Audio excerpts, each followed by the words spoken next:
Good morning, good afternoon, and good evening, depending on where you are watching me from. I still remain your brother Ezugo. How but click on like and love, then share this video. I told you leave an affair on Facebook because according to Fadu Munai, if I'm a miserable competition of the pastor and they want to be and they came me for job. The other go, it is no more on condemning evil madumel. It is all about now. In fact, for Munai to comfortably condemn evil madumel, it must have to come from a pastor. And the owner will be from a native doctor. They will look for a way to squeeze the message. The other go. The other even the so they want to Emeka Mama, give any better knock. Some of you they put this your head, you need better knock. Ono from mad somewhere in Lagos on name words. You can't even say anything. Okwa na mafu for the moon, mfuno na yama na momo, you know. Ona name Yazie no call that head in if na woke kibe imeshiono if in real life one or church or Facebook imeshiono pim manepta Facebook enaba. I see you people around Lagos and so many places. If me ne man na me nekwa yama ni venje ne yo makana mo onye yama na mo mayo onwe who the comment drop eba unless no need ho picture we me DP. I go through your DP, I go and check your photos if you have more, so that I will know you. Then I will be looking because I know that one day I must see you. You other go. So it's like some of you now church nonsense. One day, aka ya palogo, or kwe esi no gechi de church, aka palogo. Then you look as you're gonna discuss. You other go. So, ụmụnna na-ekwu maka pastọ Ezedike Chinedu also Ezedike nke nwudelu na ebe Agwa Nsụka ebe o jeku ụmụazị nọ ọ chọrọ iji wee mee ritual according to them. Ha na-ekwu ikwutezi okwu this dibia Ezani nke Ezeagụ kwute okwu dibia melu nke a mee nke a kwute okwu akwa ọkụkọ na ndị otu ha ejekwa ọlụrụ sị ọ na-efe pastọ na ha ya wada ekwu maka pastọ. Now let me clear you, let me clear your doubt, let me clear your doubt. Ebe a nụ egbe, there will not be any need for mmadụ iji egbe gbawu mmadụ. Onye nwudere egbe n'aka ema no illegal something coach. Let me repeat it again. Ebe a nụ egbe ndị mmadụ amarụ na use of egbe without authorization bụ illegal. It will reduce the way people eji egbe wee na-eme ife ọjọọ. Share this video. This video kwụ ofu ebe amụọ m na network. Nnenegodo ọpụ ụlọ fonu nke a nji eme broadcaster.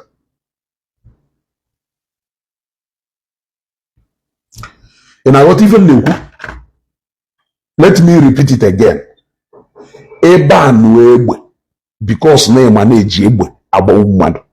It doesn't matter na onye ụka ji egbe gbawu mmadụ ka onye ọgọ mmụọ, or carpenter ka businessman, or onye na-akwa baro ka onye na-agba ọkada ji egbe ahụ wee gbawu mmadụ. Ịghọtago? Eba nụ egbe ahụ, you will reduce the risk of any of those people making use of that egbe for evil purpose. I don't know if it. Don't forget that not the same egbe ahụ eji akpa alụ, eji ezu ohi, not the same egbe ahụ ka ndị security jikwa achụ ndị ohi, or the same egbe ahụ eji eme alụ, ezu ohi, atọ mmadụ, egbu mmadụ ka ndị polisi jikwa achụkwa ndị ahụ na-atọ ntọ, na-achụkwa ndị ahụ na-ezu ohi. So, if you regulate it to the point whereby you ban personal use of it for the purpose of committing crime, It does not matter whether no onye okada je we commit a crime. It does not matter whether no onye business je we commit a crime. A crime is a crime, and the Igbo ejime is Igbo ejime. Now the people just here will make the 10. Hey, what I go? Who's it? I want the I will take it down to Pastor Chinedu Ezedike and the Dibia Ezani of Ezago. Kumunna ighọta na ebe nwata na-ebe akwa alụ aka nne ya nọrọ ya na ya nọrọ ya. You can never cover evil. Obroad time here na social media space when people will come out and waste a whole 1 hour or 2 hours justifying evil that is not even supposed to be talked about. Now, Pastor Chinedu Ezedike of Iba Wansoka, who a pastor according to you people, Owejebuo Omazeno, who we use her for ritual purposes. That ritual actually jeweme. Kelunye gwariye ife ahụ ome. Ana m ajụ ajụjụ. Kedu ebe ọ na-eje agwọta ọgwụ? Kedu onye na-esiri ya ọgwụ? Just like akwa we tell you. No na agwọlụ ndị pastor ọgwụ. So, who is still the genesis of that problem? Ọ bụrụ na akwa na agwọlụ a fake pastor ọgwụ. Ka o wee won fake pastorship ya wee na-egwu ndị mmadụ wayo. Do you think that na that pastor run the pastor kaya akpo? No. Oh, Madibia with the genesis of that problem. So every single thing still point to the Dibia. Because even Pastor Ezedika Madibia na gworo yobu. Ntu a Madibia si agworo nyanwa the title of a pastor ogbu ko weje na-egwu ndị mmadụ wayo. Ka that same Dibia si agworo onye na-atọ ntọ ogbu ko weje na-atọ ntọ. Etu a ka o si agworo onye na-ezu ohi ogbu ko weje na-ezu ohi. Etu a ka o si wee na-agworo ndị na-eme different alụ ogbu ka ha wee na-perfect na alụ ha. So what difference does it make if this one has taken the title of a pastor? I don't know if you get what I'm saying. Aka can appoint at the Dibia. So when you get rid of those evil Dibias, the pastor go away hono malo ne hado. Amonne what I live. Yeah, the oga pata of those evil Dibia. Makon nya na-enye pastor, nya na-enye onye ohi, nya na-enye onye na-egbu mmadụ, nya na-enye onye ntọ, nya na-enye onye na-enife niile. Ịghọtago? Abụghị ndị ịghọta ife na-ekwu. How can you talk about a branch without talking about foundation? If you will be a ndị nwa dibịa how the foundation of all evil. Foundation of all evil. There is no way you can justify them. There is no way you can justify their evil activities. You cannot do that. You cannot even compare them within the pastor. Because any pastor nanke nwadibia jengologu nwadibia in these guys. Ayi mu ifo na alo. Ojo so choko will afa Jesus when ebu ndị mmadụ wayo. And there is always a way you will know them. There is always a way you will know them. That is not what we represent as Christians. I want you people to be bold enough to come out and associate yourselves with the activities of our Konando. You know that this is not who you people are as Idomenana. We today, we always come out to reject any fake pastor activities here in such a way in such a way to Jesus when I manifest in such a way other pastors that have their evil activities has come to light.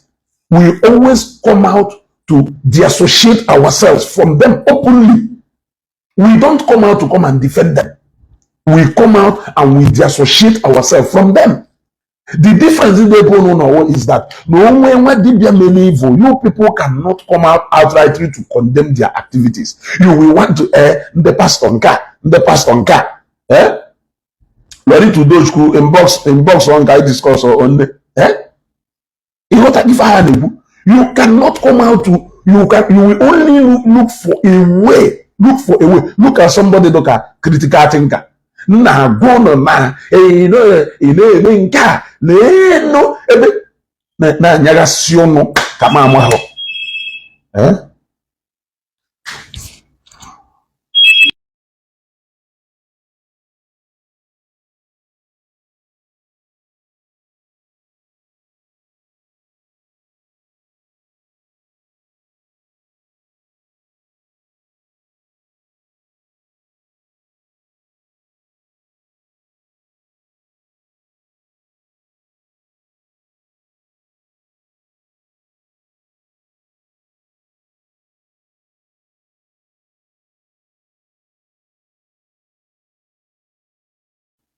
Okay, let's continue. Hezekiah Lord said, this is simple, common sense. If the evil native doctor has been abolished, crimes will reduce drastically. Thank you. Thank you. A lot ago, St. Calvin, a big preaching muna daita, but now you they see ministry saga inside it. Because now every message in your Facebook, whether it has to do with Ogeshi or anybody, there is a message in it. Maybe at the end of my program now, a bit now about the moral lessons done, so that even if you don't see Ogeshi in that message, you will put yourself in place of her, then you will get the message. So that is why OGM Ekucho say this is the moral lesson. So that you may allow the subject, you will know or you will any such situation happening anywhere, you will hear teen at the shoe, then the message will be clear. Mana all initial that message you go moral lesson. E kana afu unyaho not in question. And that is why OGM Ekumaka arrest Ogeshi. Ne wota nke mazi Nnamdi Kanu na nko. Ki we malo that these are the same situations. What I go? If you take out this person and put this person, the message will be clear. It will be clear. So let us continue. Now, how do we continue to talk about Chinedu Ezedike, who believes that he can get a power from a native doctor to come and do something all in the name of a pastor, when we Christians believe in the Almighty God? It's not as if age the Chinedu Ezedike. Obosi won ha age de kita okwo dibia na agbori ogwu. Iya fie. Obosi won o ya agbawo sa agbacha strosa ejide ye okwo dibia na agbori ogwu. Maka o ye pu dibia gbori ogwu ni na hoji. Ebustari be wo dibia gwari anya de kuwo mmadu. The purpose oji we je kuwo mazi ahi ifo choro iji ha we me. E what go? So owuru no boso ye ejide okponwa dibia ifukwa that everything boys that then owuruzie no okponwa dibia ha fa ma nwa nwa dibia no nwe ye this guy is onwe as a pastor check na unless no na ejiderie o we say no pastor Paul enenche who is spiritualist barrier if I homelu or no that dia deboye or no evangelist Ebukobi or no Father Mbaka or no Bishop Oyedepo. Then you will know that no, they are from the hierarchy of the church. But for the fact that no believe and no with our power from the same kingdom we are rebelling against, do not call him a pastor. Do not call him a pastor. He is not a pastor. Pastors pray to God. They don't go to Wadipia to go and look, Onyena Tonto can disguise himself as a trader. Obosi aye ejide e treat ye as onyendo and not as a trader. And agota obosi aye ejide ye e treat ye as onyendo. That trader part or adri to onwe is unless you are telling me that no, if I can the traders need the name. Why are you people not getting the message? Madi Bianyanzu na Pansi is the main foundation of this program. Ndentozi onye na-ezuohi onye jie eme pastor ole ndị mmadụ wayo ha ncha na-ewuzi ukwu osisi si na nwa dibia wee topụta wee gbasasị aka na ha ncha niile grow up from nwa dibia ahụ na-akpa alụ tonitezie branch nke a wụrụzie ntọ, branch nke a wụrụzie fake pastor ji egwu ndị mmadụ wayo, branch nke a wụrụzie onye ntọ, branch nke a wụrụ onye na-egbu mmadụ. That kind of thing. Branch nke a wụrụ ndị na-akpa nsị, ndị na-akụ ụkwụ abashu, ndị na-akụ nsi ọnwụ na village, ndị na-akpa nsị, ndị ji ọgwụ were eme ọkanga, ndị ji ọgwụ were eme na ha akara aka, ndị na-agbanye mbibi na-eme ha gbaa ihu mbibi, ha jee na nke nwa dibịa jee gwọta ọgwụ, were ọgwụ ahụ sogbu ka ị ghara ịkwụ data ụgwọ ka ha wee rie collateral nyere ha. Obecheloziri na daalụ daalụ. Ịghọta gị fan na-agwa ife niile ahụ ukwu osisi si na-ajọ nwa dibịa ọ bikos na ajọ nwa dibịa ahụ na-eme exist ka onye ahụ na-agbaghị mbibi ji wee je gwọta ọgwụ na nke ya were wee gbaa ihu mbibi iwe ghara ịkwụ ụgwọ ahụ o wee rie anahụ were collateral ha. Ọ bikos of na ajọ nwa dibịa ahụ na-eme exist ka onye ntọ ji wee kee obi ije na nke gwọrọ ọgwụ mmanụ na o were eje tọọ ntọ na-agba ya egbe na ọya ba. Ọ bikos of ajọ nwa dibịa ka onye na-ezu ohi ji wee je gwọrọ ọgwụ na nke were gwọrọ ọdaechi ka ọ ya nwa were wee jụọ ohi achụwa ya ọsọ gbara egbe ka mgbọ ghara ịba ya ahụ. Ọ bikos of ajọ nwa dibịa ka onye chọrọ ime money ritual ọ na-normal ije na chọọchị agbagodogo na Chukwu na-enye ya ego, anyị agbaghị mmadụ ka Chukwu wee nye ya ego. Ịghọtago? And anyị agbaghị weta ego ka Chukwu wee nye ya ego. Ife ihe enye ewu normal onyinye ndị mmadụ na-enye n'ụlọ ụka a na-enyekwa ya n'ụlọ ụka Mathias. So Mathias confirm godoro na inye onyinye do right. Mathias confirm godoro na inye onyinye do right. So normal onyinye ahụ ọwụ your choice ego ole sọrọwo ka ihe ejinye ka ihe enye. You hope wezie on God why doing what you are doing. You got to go? So there is no risk involved. Any pastor gwara n'ihe weta ego before Chineke wee nye ya ego. Pastor ahụ onye wayo. We have never taken back this message. We have never taken back this message. Tithing is more like an obligation to we Christians, which is still voluntary. It is not by force. I have never seen a church where na apịa mmadụ sị ha na-emeriri tithe. But there is no one dibịa gbara gị afa without you enye ego. There is no one dibịa ya alụrụ ọrụ without you enyeghị ya ego. There is no one dibịa nwere ike ime iwu anything free. Mana ịchọ kịta ịgakarapụta ịbara onwe n'ụlọ ụka ndị Assemblies of God onwe onye ya chụpụ iru ebe a. When pastor is praying, he prays for everybody.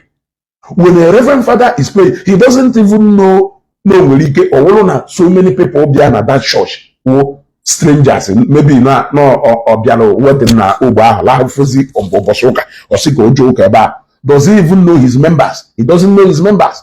So you can go into any house of God and worship God. And when pastor is praying, he prays for everybody free. Free ka a na-ekpere onye ọbụla na-ekpere. Mana onweghị okwu agwụ ihe aba ihe ebu aka wee pụta. Ọ dịrọ possible.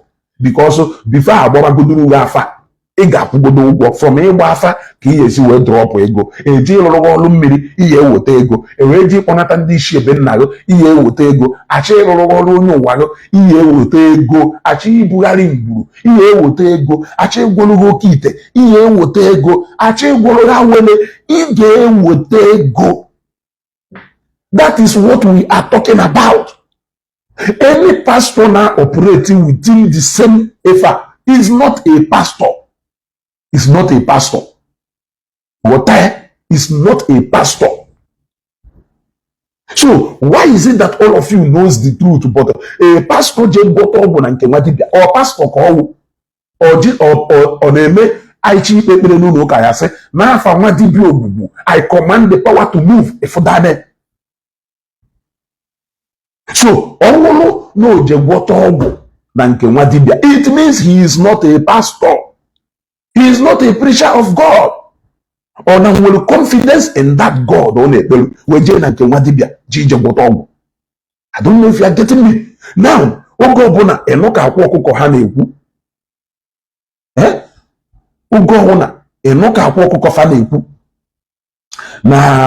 na na agwọ ndị pastọ ọgwụ na-agwọ ndị pastọ ọgwụ pastọ ahụ na-agwọ ya ọgwụ a pastor ọgwụ. He is a businessman just like you. We disguise you way all in the name of a pastor just to make money. We baby agwọ from you. So agwọ from you, he is just a dibia that disguises himself as a pastor because now Bible Ala Igbo is not a thing na Bible. What I go? There has never been a place Bible Igbo. Pastor Bible then you can begin to judge all these pastors. So you church when you pray in your house as a Christian, do you pray with any other? So that thing in their position. Okay, for holy water, for olive oil, for anything they water from mountain, for holy Bible, for if onwere akolongwa ejiwe malu umu Chineke. Anyone abulo akolongwa ejiwe malu umu Chineke. If on at the position of a pastor, that person is not a pastor. Onyeze Jesus on our pastor. Okwana nke ikpeazụ aka ọbịa wụrụ na egba na ọfụcha n'ife niile a wee chegharịa.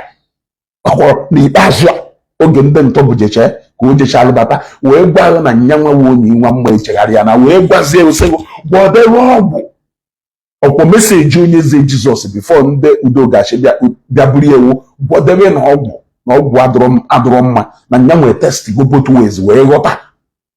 Ọ serve go two masters wee shuzuo nke ya wụ profession ya final. So ife kpatalo na mụ ekwuboghị okwu all those why gbasalo Pastor Ezedike is because I don't regard him as a pastor. His mode of operation is the same as nke nwa dibia. So shena because na onye ọ na-aza dike ka mụ na ewu the same family.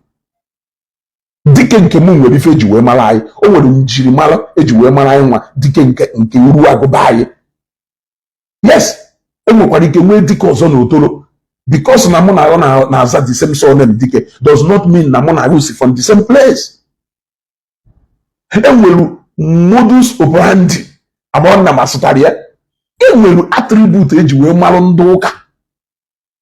Ejiri ịtụ nzu na ịgwọ ọgwụ na igbu mmadụ nie na ana.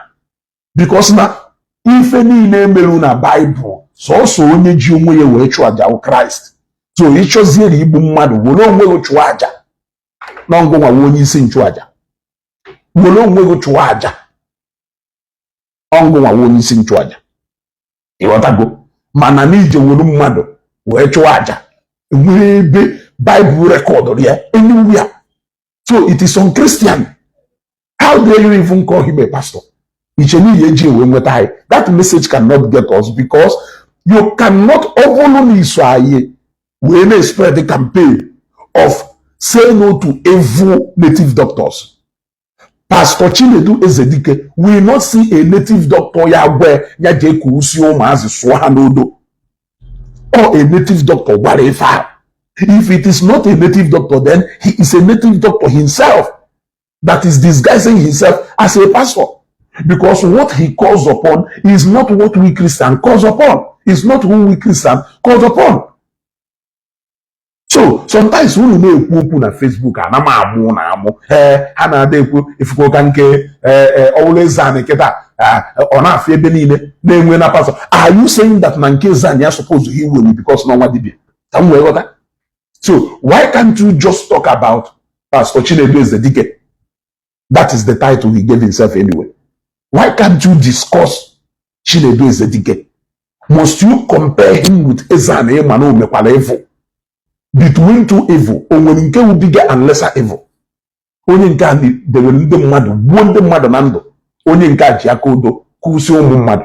Why can't you talk about Pastor Chinedu? Must you compare him with Dibia Ezane maka na Dibia? If Omela Amaka, what he did is evil. So talk about Pastor Chinedu Ezedike. You must not compare both of them. Because what two of them did is evil. In a sisi, no a native doctor. Hanchari na mwapta neku. Although kaya si if a native doctor melu malamwe wele ekuye. That is how emotional and sentimental some of you now done at this Facebook. And for this guy who critical thinker. For this guy who critical thinker. That guy, that guy is so na ide flefu anobodo iwo na choso okwu na ụka ya dabata ya. Every day, pastors. But he will come online to advocate for Ndebia. Tell me, 80% of the evil and will their root in that Dibia. How come you maka ndezbo dibia na-eme real ordinary Igbo? How come you maka ndezbo dibia na-eme real ordinary Igbo? And that is why they come against any dibia that gives contrary message to Nkefameku. Mmiri number 1. Because mmiri say no onye ji efi enyi wee kwa onya gono ka o ya mata. They come after mmiri when a such thing had they exist. So has it begin to exist now because now somebody the title of a pastor maybe? What I go? There are many evidences now you can show Matthias because Hana Adeche Kife before he wake on him. Nya Kife me potife before he wake no name. Nya madama no boni who could be me Yamana Madonna Ndozo now Wolo Hamakata Hejawala or Hozume Kahane Kubi. And now down a Madonna we send us single single madon. So we must what a mother devil mother to a mother could be any who we put an own go now. Na came and no amante, more winning to one upon a phone, well, no yaho. You put a bone a mother they could be. Yeah? You put a bone a mother they could be. That is more like the same argument they had they make it, including Waja. Including Waja.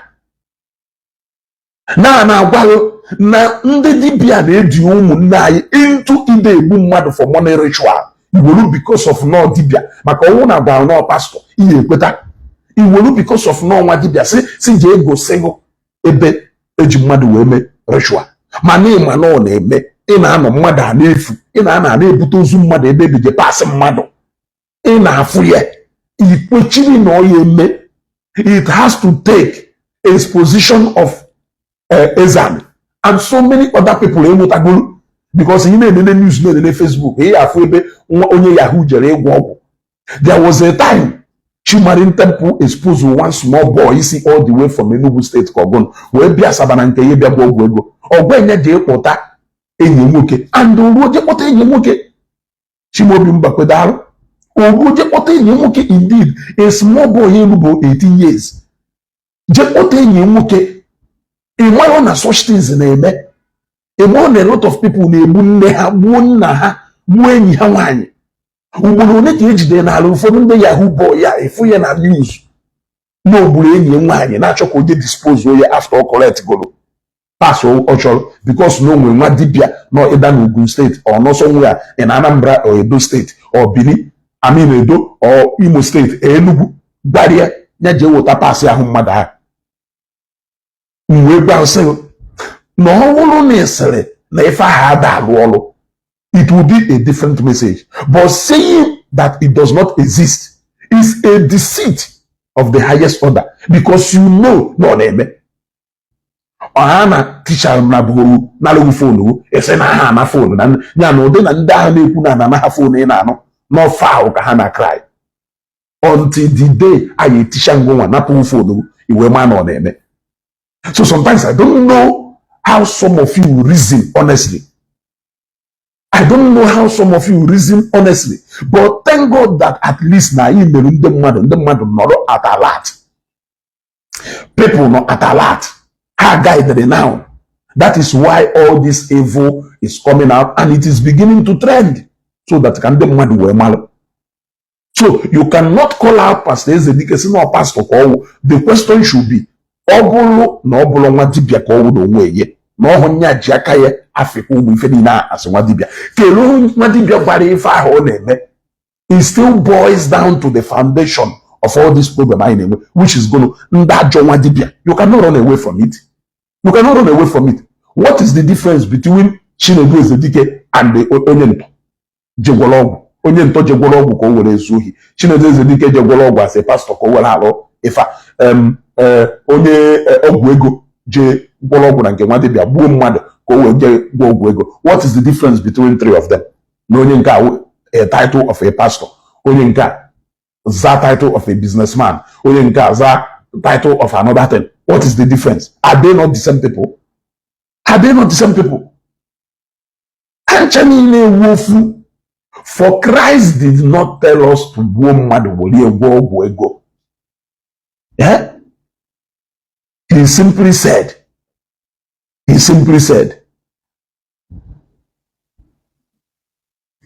embrace the message of salvation. He simply said, seek ye first the kingdom of God. Seek you first the kingdom of God, and every other thing will be added unto you. That is what he said. He never said, and the money will be added unto you. He never said, and the money will be added unto you. So the message is very clear. Even Juena attached here, the title of a pastor is Ifonye Kolonkota Enyaza. I'm a lot of people had two bishop, but they are not bishop. Man, Ifonye Kolonkota Enyaza. So Chinedu Ezedike is not pastor, Nyaza wa pastor. Man, the truth must be said, which is gonna that the A to Z of everything still boil down to Nda Jonwadibia. I use Nda Jonwadibia because now man know well na practice Ala Igbo and the hand eme na aka mkpomoto. Had to go the ignorant had obose Chineke metụrụ onye ọwa aka n'obi ọchị change. But the fact is that no na ga on na his practice without a major mmadụ, without across mmadụ. On a practice you based on me for believe. What I go. But when we talk about the Bianyanzu, we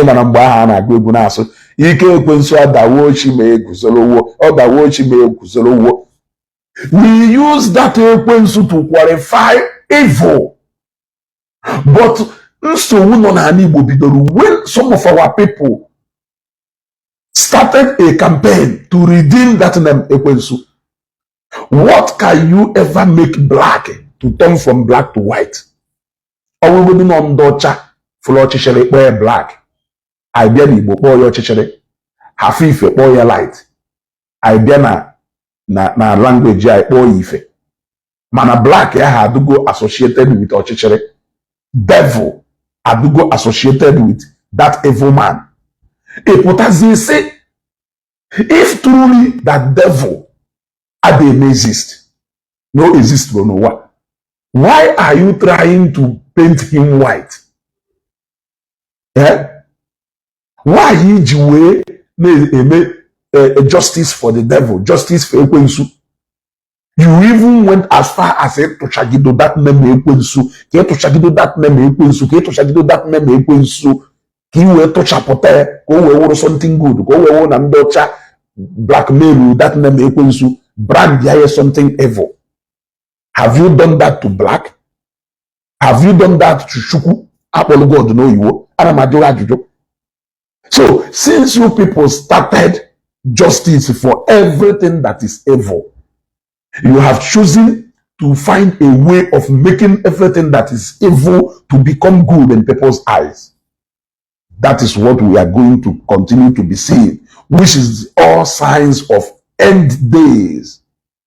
The days are coming.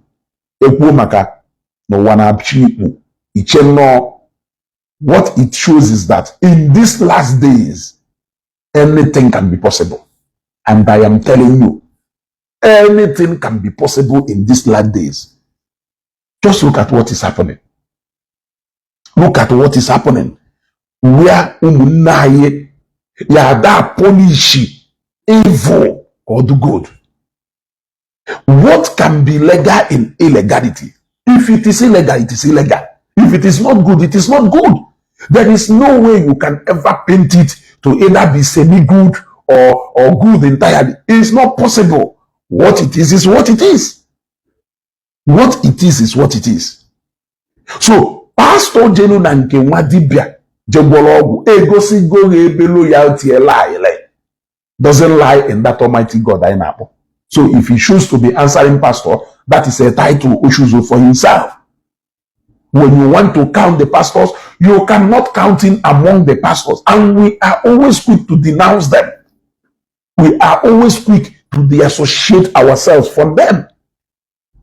That is the question. When are you people going to reject the activities of Ndewadibia? Do bold enough. This is not the ordinary we are advocating for. The day you do it, you are going to lose more than 80% of your followers. Because that is the day you will realize that no, ufodunde Yahoo boy saying we have conscience. Because then I justify when that day you realize no, then I won't see. Because the day you go against that practice, I believe that this is not what ordinary stand for. You lose them, of course, because they are happy and enjoying your message because your message is giving them hope. Your message is justifying the nonsense activities they are indulging in. The day you stand up to tell them that is not what the real ordinary Igbo stand for. The day you dissociate yourself from all these evil native doctors and you stop up till today, you are still advocating for the release of Akwokoko, not the innocent. In the same way, only feel that the way and manner Akwokoko, not the evil. Why are you enjoying and celebrating the same system? Hana Ewotane, I am asking you a question. Can you answer me? Can you answer me? You have come out every day. Even this one, no longer critical thinker. Okay, no now no way that why. Now I tonto every day. Now ojije jiakwo ka akwusa he tonto. Now na tonto. Egbakwa enya gosari ebe atonto. Or gosari only 3 incidents. Gba na ngwelo 30 something cases. O mego onweye ka ndị mmadụ na report ori cases of ndị ntọ. Amo no nyado involved na ntonina. Because kamadi yesi we don ola na agba na report ori about 30 something cases of ndị ntọ. Are you the police? Are you the police? Which security wing ki wonyisie? And that is how you will come to realize that now some of this crime and our committee, some of this crime and our committee by ya, no for do munaya no bodo you na bankroll here. Yes. Okay. Scott John, I will help you to be off. Wow. Since the only thing advice is on Facebook is the only advice against Ogechi. Because Ogechi is also now the only challenge you will as Igbo man. I've taken you out because that video you are expecting from me, you can never get it. You want to go? You want to go? Obiodogu, okay, go national anthem. Go something else. We have gotten used to this one. Hey, you want to go? We have gotten used to this one. If I want a national anthem, look for something else. You want to go? Look for something else. Even a lot of people who because half good and they stop telling that stories. Yes, I am jobless. I am jobless, but my joblessness will take away peace from you. You can never see peace. If you believe it, you can never see peace. Criminals disguising themselves on Facebook, defending their illicit and atrocities. I know that when I am talking on a pinch, some of you know me, on our phone, why not this guy? I am sure. Why no go on this guy? I know but I will not stop. I will not stop. Because now, Alo and the evil among our youth. Which kind of society do we even want to see tomorrow? When all we have irresponsible men and women trained by responsible fathers. simply because they are following these nonsense messages and again on Facebook. If you see a young guy, if you build or a young guy who a disaster to his family, who a disaster to his community, the black sheep of the family, they cannot help but to show their ignorance within any slightest effort. In a group, what I want on a di, a woodele born a lady, or so nya, or so nya, or nya is. So evil gradually and suddenly started becoming normal in their eyes. Evil started becoming normal in their eyes. And if we allow them to take over the social media space, so I will rather face you people. You will have no peace. You will have peace the day you will choose to crawl out of my page the same way you crawled in. Because when even my day whereby you entertain you any day, I am not here to entertain you. After me balance the media potala na ako no if I call na be ku gunu ki ile ku balance mekemenu no mu na ebele nya ono no kata say no to fear that na ngoma wa balance media ya fuche ba na echi ozo wesi na ebe na alu abuke ya no ngoma wa balance media ya fuche ba na echi ozo isi na ebe na alu abuke ya no. Can you tell me all these rituals I name, all this ohi, all this into, all this? Can you tell me a part of the scripture that advises Christians to do so? Can you tell me that part of Bible? Can you tell me that part of the preaching and in a church encouraging the mother to do all such kind of things? Can you tell me, or do you want me to point out at so many verses in the Bible against all those evil practices? Can you tell me all this in the Madibia only protect? What are their messages? Can you tell me what is the message of Matthias?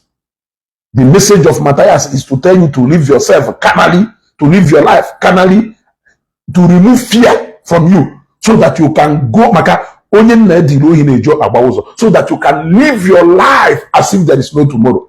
And at the process of living your life as if there is no tomorrow, I am missing some. The mother name all manner of aloe, because they know that according to Matthias, there is no judgment. Nobody is going to ask you the day you buy. That is the way your life goes. You are not even answerable to it anywhere, anyhow. They even went as far as waja telling our people, no aga a fight for umuye. The spirit does not exist. No one go. No patalo na maduburu aha bia zolo ha. You are encouraging people. But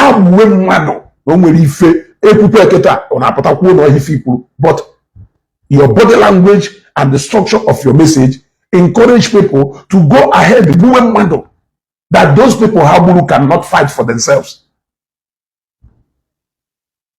Even onye jujo na obukwa mmadu na spirit onye ahụ nwere ike ịbịa torment ya owolu make ofube oyi stay no aka no bala mmadu ogbafelu ịpụta igwesie na o nwere ife na-eme na onye nwụọ na nke ya gago ya jezie egbuwe mmadu na ogbuo mmadu na o nwere ife na-eme.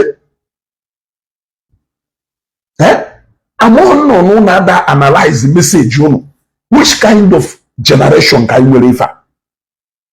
I wish Namo Bialowa in the generation of our fathers, and not now. I wish, honestly, I wish Namo Bialowa during the time of our fathers, and not now. If Ojo, mother put on Facebook, if I name na nzuzo, can if you do ife nzuzo? Now, ndeba na che gawa the level of ndocha, where nothing will be hidden anymore. If na name we for Ojo, ane emeye nife, and ane emeye nife, ona inspire so many people. Na ebe onya merie na mmenenwe. Can if jemeye na nzuzo? Ife jemeye na nzuzo because it is not something that is worth inspiring people. Mama, Absolute freedom. Freedom to do anything. Freedom to live a conscience-free life. What I go? Freedom to live a Maswell Usnashi. I am always screaming because I want you to be safe. I am always screaming because I want you to be useful to your family and your generation. I am always screaming because I don't want you to perish. I am always screaming because I want you to do auto-reverse. I want to do a factory reset to your brain. I am always screaming because I want you to stop that evil and atrocity. You are supporting indirectly. May destroy Ala Igbo. All these things, is it not worthy for me to be screaming? Don't you scream at your children? Don't you know why you scream at them? So that they can hear your voice. That is why I am screaming. Because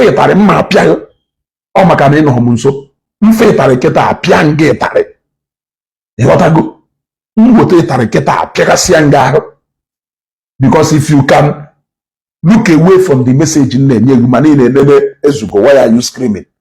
More like a balloon wangumba or so about daddy. If it doesn't be a name, a balloon wangumba na Zambia or so about daddy, why are you shouting? What if you message in a message don't embargo? If you follow that shouting, but daddy, why are you shouting? Or a balloon wall on our boss, about boss, why are you shouting? And that is why when you see how they are behaving, the highest number of youth, alcohol will destroy goal. Destroy goal. Living like fugitives.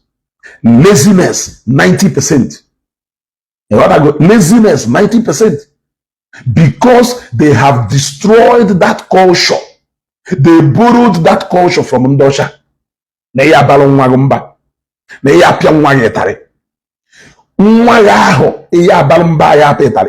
grow into a full-time bandit or a slave. That is why over 50 to 60% of their population are not productive. They will either prefer to work for you and earn peanuts or you do at the end of the month, within 3 days, you work or you use 1 naira.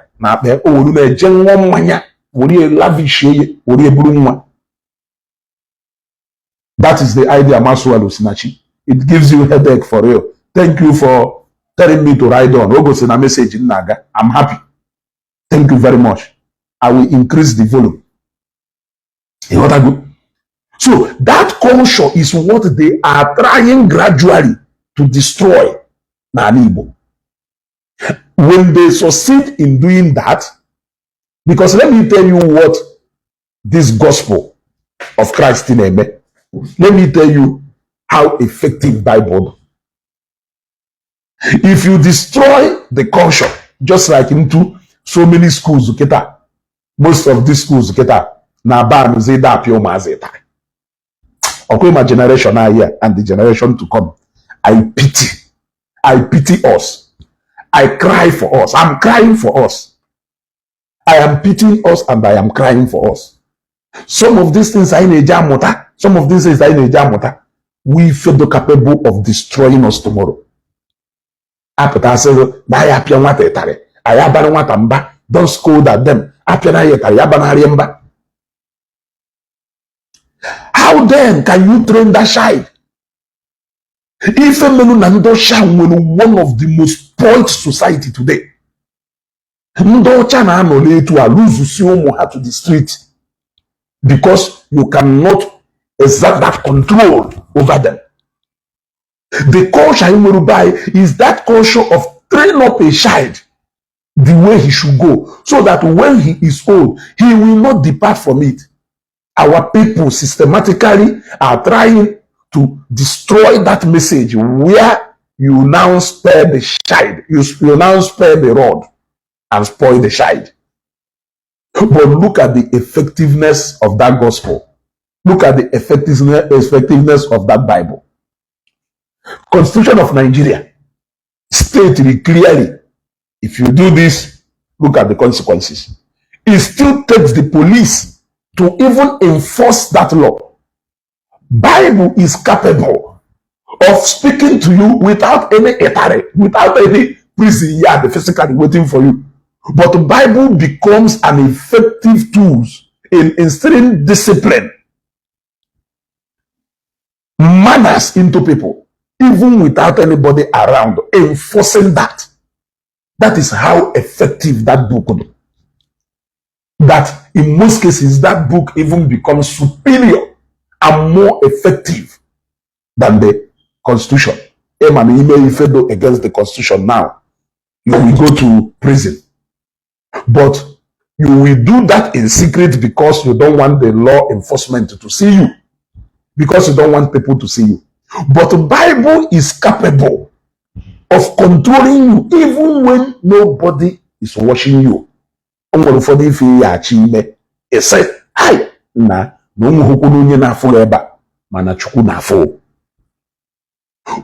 of things can be going on. It's here they work constitutional. It's here they work the police. It's here they work government in Afanya. If anybody else, Chuku is he who sees you, who sees your heart. Is here. If not for God, Makachuku, it's all there they work on a work on.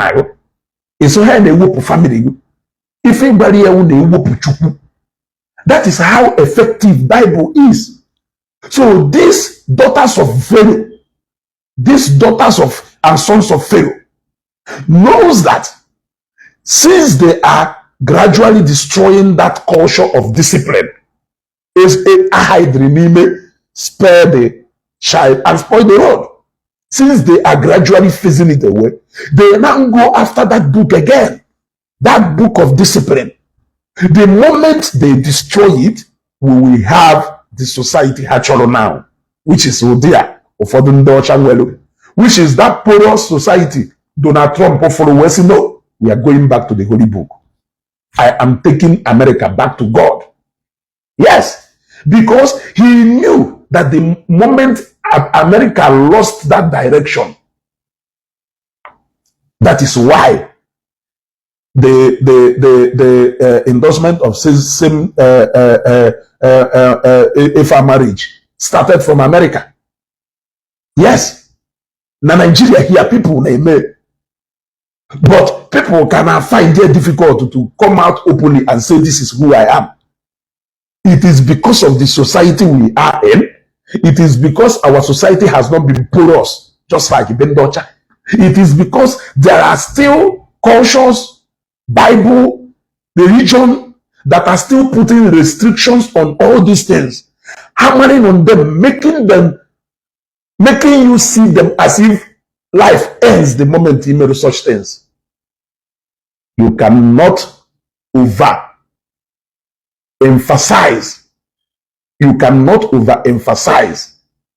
the advantage and the effect of religion in Africa. So you trying to come or to destroy religion completely in Africa means you are taking us back to the express road where people do things without even minding the consequences. Is true, Baba. I don't expect you to understand. Sit when you hit down. Where 50 reasons why he should stop stealing. I don't understand. How is he going to understand? You are speaking a language different from the one he knows. So how do I expect you to get my point? You cannot get my point. So just listen. One day it will make sense to you. Some of you name bido family, you people will turn to God immediately. Because that is when a lot of lifestyle will be done on you. The reality comes to you the moment you get married and you start bearing kids. Yes, is that not why Ezani na-egbu ụmụ mmadụ were agwọ ọgwụ ji wee were nwa nke eji dedicate etu arụsị ya ka arụsị wee protect ya? Ifuna oketa ka ọma the importance of life before mụọ nwa oche na life it goes it comes, but The moment of how painful it is when you lose your own. So without if he may, very soon, if fear gradually, he may change because often depends. Imagine what will happen, how he's going to feel when we dedicate. You see, marriage itself in a moment it becomes a lesson on its own. We cannot do away with religion in Africa. The moment we do, all religion can even do more effective in Africa more than the law of the land itself. Religion may keep people in shame more than the law itself. Because now people believe that you can run away from the law, but you cannot hide from that God. You can run away from police, but you cannot hide from God because God is everywhere. But you people are supporting this. Look, let me tell you, an average youth like me should freedom. And when I mean by freedom, absolute freedom. That is why, the 14, 15, 16 years, a chokata freedom, parents which are hachupu hilo. If you remember that freedom is not easy. It doesn't just come easy, it comes with a price. When they chase you outside, you will go and see the price for freedom. Then you will come back home and start to behave yourself.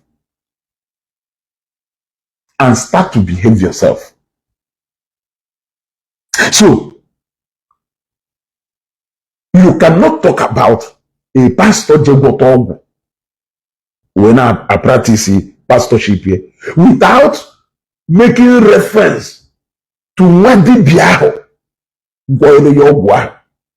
It still boils down to the evil native doctors. So there is no way you people can take us away. Bible cannot support you to do any evil. There is no evil.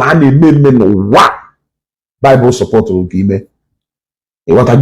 So why will you honestly tell somebody to go and the somewhere that how work? In a jam where yoko, EJ when yoko not can with the dictionary, jam way yoko, or ni with the constitution, jam way yoko. Can if a constitution I do? If a constitution I do, Ezunohi, Izuhi Jenga, Ebunamadi, Bomade, Boo, Emedanka, Ejena, Egotago. All those things, those are book of laws. You can only go against those books when you are guilty of so many things. Those books they go against. Chas will be down. Thank you, Shikwell. Thank you very much. So why will a same man wake up in the morning, Ulu Bible, Jemoyoko, and that God lives in that book Bible. God lives in that book Bible. Do you know that even without being a Christian, you can still read that Bible and use it to model your children in your life? There are so many stories of evil people in the Bible that ended in the wrong way to show you that the end of evil era is evil, that there is nothing important, there is nothing good that comes from doing evil. If you don't make evil in the Bible, one way, God will use her for a good purpose. You will also see how most of them suffered to make right what they made wrong in the past. Bible will show you different characters and how they ended, so that you can choose your preference wisely. So can you tell me why a same person will wake up and take Bible? I always say, even if you don't read Bible, even if you don't teach your children that scripture for them to make heaven, teach them, allow them to master that book so that they can have good morals, so that they can live a disciplined life, so they can live upright life, even if they are not reading it, learning it because of life after you die. Let them read it so that it will model their life. In this life, I know good before we even talk about iron. So tell me why somebody will wake up one day and just pick up a beautiful car and go and burn it. Doesn't this sound crazy to you? Go through that book from Genesis to Revelation. When he said Pharaoh, when he raised Moses to go and lead his people, the people of Israel out of Egypt. And there was Pharaoh there, Nordoka, the tyrant, hold the Israelites to captive. And they finally left Egypt, went through a lot of stress and struggle. At the process, even the man who led them out of Egypt could not even make it to the promised land. Because he saw that promised land, but he couldn't enter it. Can you put it in the practical life, I may be? Is it not happening? So there is no Pharaoh in your life now. Do you know that some of you, the boundary in this life to success is a Pharaoh on Imendo, and you definitely need that Moses that will lead you away from that Pharaoh. It is a practical lifestyle. Some of those people who leads you out of Egypt, some of those people who delivered you from the hand of Pharaoh may not even live to see you enter that promised land. Is this not a practical lifestyle? Like I am telling you, if you don't want to read the Bible for the purpose of making heaven, you can read the Bible for inspiration. You can read the Bible to get disciplined. You can read the Bible for a wider knowledge. Miniature some stories in the Bible. I will come to agree with the fact that because there is no difference. There are so many events that happened in the Bible, that when you begin to see them, you will see that it means the wisest person that has ever lived. Knowledge compared to him. Nobody. Elite like Chinua Achebe, they wrote books about a certain part of the society, and they became professors, and people celebrated them till today. Somebody like Chimamanda Adichie, they all told a beautiful story about an event, about something, or about just a story of, but the person who I refer to not the Bible, wrote the Bible. It seems like how many years ago that he wrote the Bible, he knew that today will come. How come the person knew that time to time things will keep unfolding? Because every single thing that is happening today, how many years after Bible portal, he saw it then. Can you feel the word like then when Bible was written according to you? How many years ago? Keka Nigeria, Keka village woto 100 years ago, Keka village woto 200 years ago. Now imagine where the Bible. Can you look at that person's way to able to see 300, 400 years, even when he may not be alive again? It's obvious that he will not be alive. How is it possible? Then you will understand that the Bible is beyond human comprehension. I need to understand that. Technologies were then. How did he know? What was the world like then? The world were like then. He knew that everything will take stage. After this comes this, after this comes this. He analyzed this world. That is why I believe that God knows the beginning, the end from the beginning. Because whoever that wrote that book whoever that inspired the writing of that book, Bible, knows the end from the beginning of that day. That Bible, a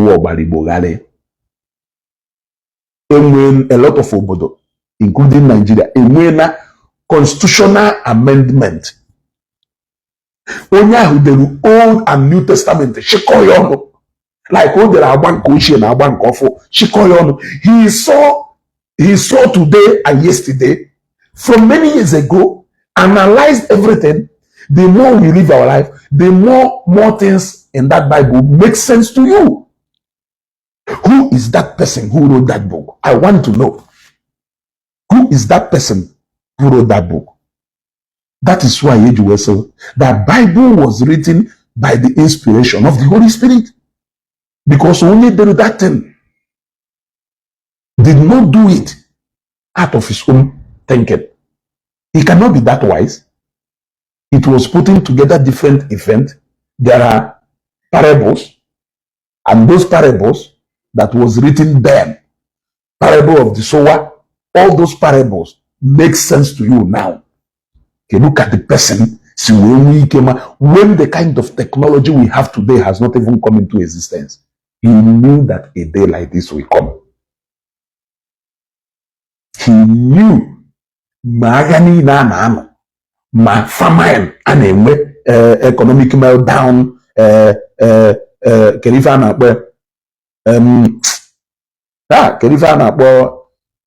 economic meltdown and the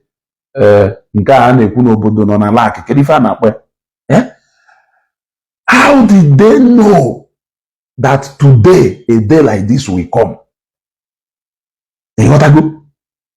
So even if you don't read the Bible for the sake of going to heaven, then read the Bible for the sake of impacting knowledge, building your moral standing, wisdom, understanding.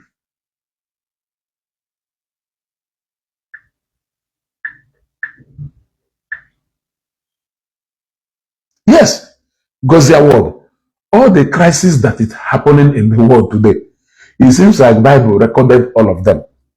Even when the wall of Jericho was falling, every single thing is happening in the world of today. Share this video. So for some of you who keep talking about Ndo Kaketa, but they cannot talk about Pastor Ezedike now because not a pastor. Who says he's a pastor? It still boils down to what we are saying. It is a bad vehicle that will take people to destination of Ebehayabata. It all depends on the vehicle. And in this case, vehicle is taking our people to different places. It does not matter what you camouflage your own as. Only fake as a pastor. No only into puruno hafia ka ona azu. Ma onye na-ezuohi siri na ọrụ aka ka ọ na-arụ. Ha ncha niile ewu ọ ka na boil it down na point at the evil practice of that native doctor. Ebe aka mma hapịa. Share this video ka ụbọchị taa mara anyị mmadụ alụ.